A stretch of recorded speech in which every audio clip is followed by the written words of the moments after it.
اب قسطوں میں خرید و فروخت کی جو شرائط ہیں، یعنی کون کون سی شرائط اس میں لازم ہیں کہ وہ پائی جائیں، تو وہ 3 شرائط تو ایسی ہیں جو یعنی کہ تمام کے تمام جو علماء اسے جائز کہتے ہیں وہ ان شرائط پر ایگری کرتے ہیں،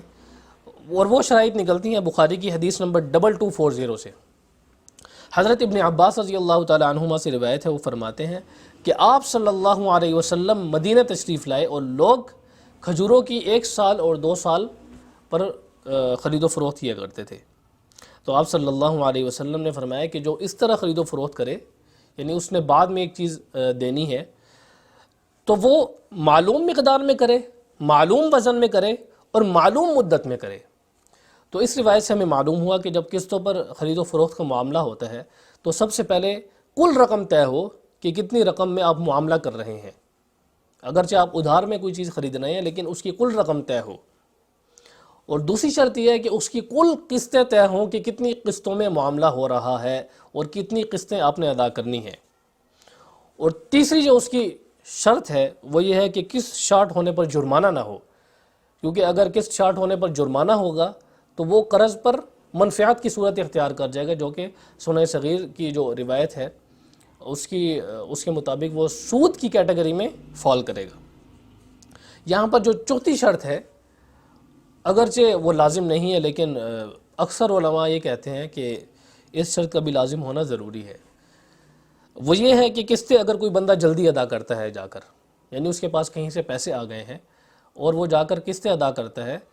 تو اس کی قسطیں کم ہو جاتی ہیں، یعنی اس کی کل رقم کم ہو جاتی ہے۔ جیسے 150 روپے میں معاملہ ہوا کسی چیز کا قسطوں میں، اور میرے پاس جلدی پیسے آ گئے اور میں نے جا کر اسے پیسے دے دیے، تو پہلے سے اگر یہ شرط میں طے ہو کہ بھئی آپ پیسے کم دیں گے یا پھر پیسے کم ہو جائیں گے، تو پھر اس طرح جو ہے شرط اگر اس کی لگی ہو تو اکثر اسکالر اسے جائز نہیں کہتے۔ لیکن حنفیہ میں سے امام زفر بن حذیل رحمۃ اللہ علیہ یہ اسے جائز کہتے ہیں کہ اگرچہ شرط بھی لگی ہوئی ہو۔ اسی طرح علامہ ابن قیم اور علامہ ابن تیمیہ یہ کہتے ہیں کہ اگر شرط لگی ہوئی ہو تب بھی جائز ہے وہ،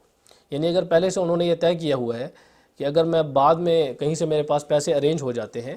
اور میں آپ کو لا کر دیتا ہوں تو آپ پیسے کم کریں گے، لیکن بہتر یہ ہے کہ اس کو شرط نہ لگائی جائے معاملے میں۔ ہاں اگر بعد میں پیسے کسی کے پاس آ جاتے ہیں اور جا کر وہ ادا کرتا ہے اور دکاندار کچھ پیسے اس میں سے چھوڑ دے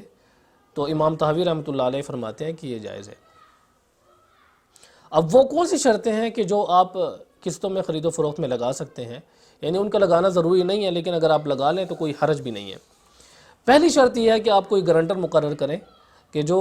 قسطیں ادا کرنے والے کی گارنٹی دے۔ دوسری شرط یہ ہے کہ جو قسطیں ادا کرنے والا بندہ ہے اس سے کوئی چیز رکھ لی جائے،